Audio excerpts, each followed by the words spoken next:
Hey Yoga Babes, Kayla here. Today I'm going to be giving you a short video on how to use crystal healing in your everyday life. I want you to know that you don't have to be a witch, a healer, or a gypsy to use these babies, alright? Anyone can use them in their everyday lives. You just have to keep an open mind, have an open heart, and use them with intention, alright? I like to use crystals on a daily basis during my meditation practice.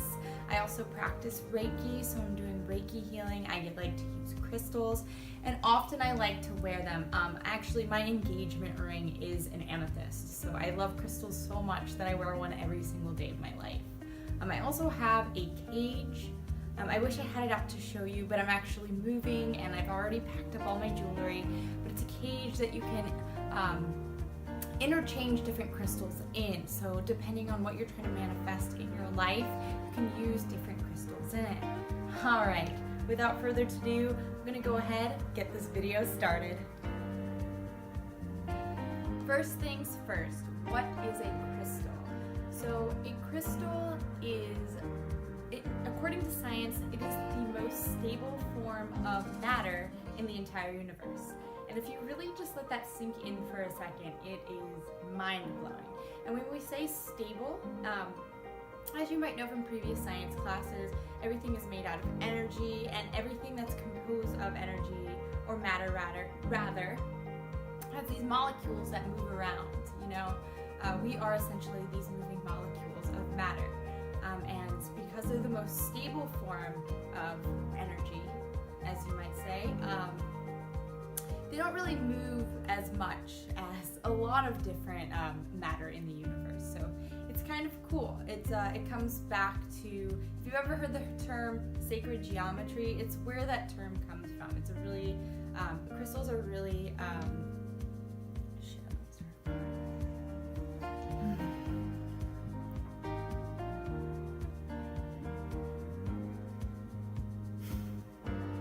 Alright, first things first. What's a crystal? Right, so a crystal, according to science, is the most stable form of matter in the universe. Okay, so just allow that to sink in for a second, and just know crystals form deep, deep down inside of the Earth's core, like underneath everything, alright? A lot of the times when you get a crystal, I wish I had a bit better example. You would see a rock surface on one end, and then you would have the crystal look sort of like that on the other end. Alright, the crystal is what is down in the Earth's core, the rock is what is underneath, and we actually have to go into the, we have to go underground to excavate these beauties and obtain them. There are certain crystals that are more valuable than others because they're harder to extract from the Earth's core. You know, as you might imagine, it's not easy to obtain certain crystals. Others are more common in the universe, but others they're harder to find. So if you ever go to a crystal shop, I used to work at one, sometimes you'll see a chunk of a crystal, let's say an amethyst. Whoop! Let's say an amethyst. I remember we had an amethyst. It was about 3 or 4 feet tall, and it was worth about $800. So as you can imagine, it sat there for a very long time before someone purchased it. You know, you can get a small piece of amethyst like this for maybe between $15 and $20. So it is something that is accessible to all. And if you've ever heard that term, sacred geometry, it's because crystals stand out from other forms of matter in the universe. They have perfect geometric patterns. If you were to use a microscope right now and look at a crystal from the microscopic level, you would see that the geometry of a crystal is pristine. It's perfect the way that it is. So hence the term sacred geometry. If you've ever heard that, if it's been confusing to you, that is really where it stems from.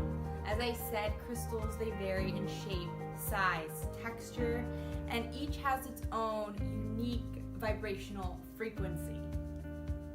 Crystals all have their own unique vibrational frequencies.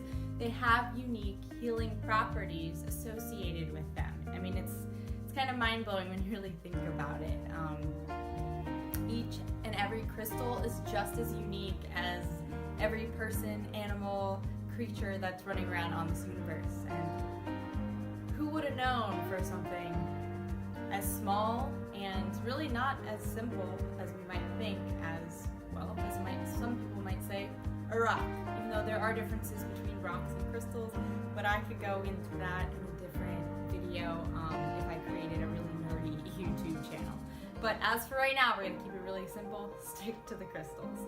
Alright, so you might be asking, how can I use crystals? So, crystals can be used to help you manifest certain things into your life. So if you're trying to manifest abundance, if you're trying to attract wealth into your life, the sky's the limit when it comes to what you're trying to manifest. Maybe you want more peace, prosperity in your life, all right? So each has its own, like I said, different unique vibrational frequencies, so different attributes to them. So it kind of just depends on what you're trying to bring to the table, what you're trying to bring into your life. A lot of people use them during meditation. I can even lay them, like let's say you're doing a meditation for your third eye. So I've done this before. You could take a piece of amethyst stay. As you lay down, you can place it on your third eye and you can keep it there, or you can just hold it to your third eye and meditate at the same time. So there's different ways you can use them. Sometimes during my yoga practice, I like to just keep them around me on a table in front of me, or maybe on my mat nearby. Just allow their vibrational energy to be with me if I'm trying to, if I've set an intention in my practice, I'm really trying to manifest that. And it also can be, like I said earlier, you can use it during different healing modalities. So if you do different types of energy healing, such as Reiki, like what I do, a lot of the times when I do Reiki on people, I like to take the crystals, and if they tell me they have a certain problem area in their bodies, let's say they have frequent headaches, so maybe I'll set it on the crown of the head or at the third eye to help just use as in addition to the energy healing, kind of intensify it. That's kind of the word that I'm looking for. Kind of intensify that and just bring a little bit more to the table, just a little bit more focus into whatever area is really giving them issues, and what areas are blocked and that need to be healed in the body. So personally, I like to use the crystals to balance my chakras. So as you may or may not know, that's okay. Our chakras are different energy systems within our body, and they are associated with different hormones and glands within the entire body as well. Each corresponds to a different color and just different characteristics. Okay, so same goes for crystals as well. We could do an entire chakra meditation using crystals because they also have beautiful natural colors. I mean, look at this. It's blue. It's just beautiful. This is all natural. It hasn't been dyed or tampered with. I mean, other than being extracted from the earth, this is really just the natural color, the natural state of it. So crystals are pretty awesome, and you can really just use them in your everyday life. If you don't do any healing modalities like that, you don't meditate, etc., it's as simple as just putting a crystal in your hand and holding it. Alright, if you're just really trying to bring something into your life, or bring something to the table, you can hold one. As I said, these things give off their own vibrations. It's a form of matter, like anything else in the universe. So you could just simply hold it, or as I was saying at the beginning of the video, you can wear them. I'm wearing my ring right now. I have an amethyst on at all times. If you have a cage and a necklace, you can switch it out with whatever you're trying to manifest. Next thing that I want to talk about is my favorite crystal. So you might think that it is an amethyst because I do wear it every day of my life. This is a very close second to my favorite crystal. My favorite crystal is actually blue apatite, which I showed just a second ago with that beautiful blue color. This was one of the first crystals that was ever gifted to me, and it was gifted to me because I have a lot of joint pain. And as you may know, I am a yoga instructor, and yoga really helps me with my joint pain, but blue apatite also helps me with that. And it might sound a little bit crazy if you're new to the science of crystals and whatnot, but blue apatite is actually really good for joint pain, inflammation, and arthritis. Arthritis is genetic in my family. It runs on my dad's side of the family. My great-great-grandmother actually died from arthritis. So something that's really prevalent, especially among the women in my family. I'm not sure really what that link is. It could have to do with the fact of decreased estrogen levels as we age. That would be my guess on top of this genetic factor. But blue apatite, if my joints are really killing me, this is one of my favorite crystals to keep around when I'm practicing yoga or just sitting around and I just need to hold it if I have really achy joints. And in extreme temperatures, especially when it's really cold outside, I love to keep blue apatite around, okay? And it does wonders for me, okay? Also, because it is blue, it is associated with the throat chakra, right? Like I was saying earlier, you can use this for chakra balancing and to open up different blockages in your chakra systems. So because of that, blue apatite can also help with clear communication with others. This is something that I struggle with personally. And let's get back to genetic things. I also suffer from thyroid disease. Guess where the thyroid is located? Right here at the throat chakra. So as I was saying, the chakras are associated with different glands in your body. This is the particular gland.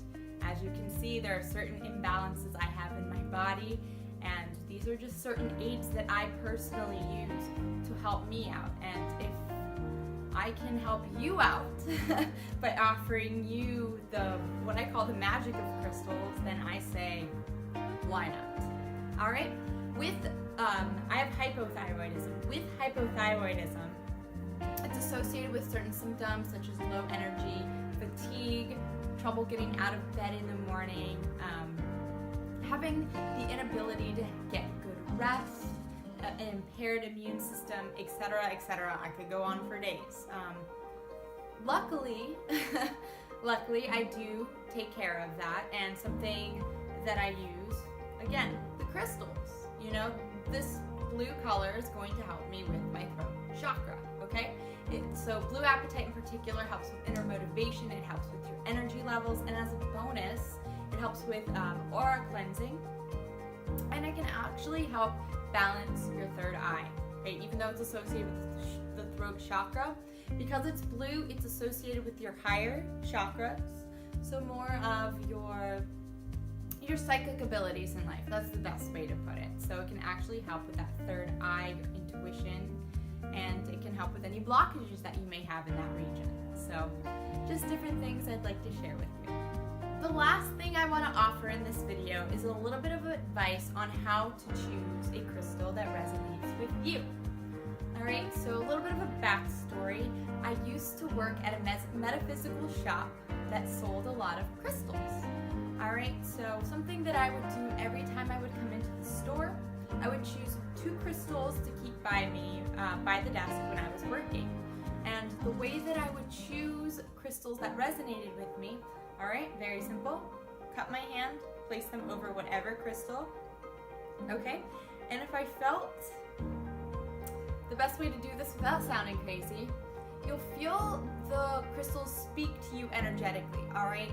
You'll just feel the warm sensation of that crystal, and it'll be a very strong pull. That is the best way to put it, alright? And that pull is going to be stronger over some crystals versus others.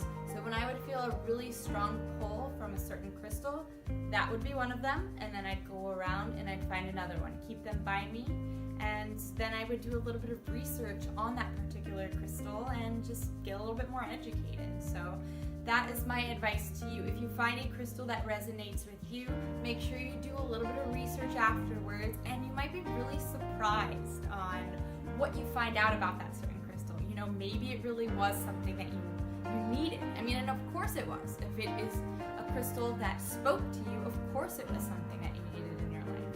So do a little bit of homework, detective work. That was something that I always loved to do afterwards, and I was just constantly surprising myself, learning more about crystals, and just being amazed a little bit more each and every day. thank you so much for watching my video on crystal healing. Let me know what you thought in the comments below. If you have any additional questions, feel free to reach out to me, send me a message, send me a comment below, and I will get back to you as soon as I possibly can. If you didn't already know, I am a yoga teacher and mindfulness coach. My goal is to help women find alignment in mind and body so that they can feel sexy and attract abundance, all right? If this is something that you'd be interested in, please send me an email at namasteKyoga@gmail.com. Thank you so freaking much for being here today. Namaste, K.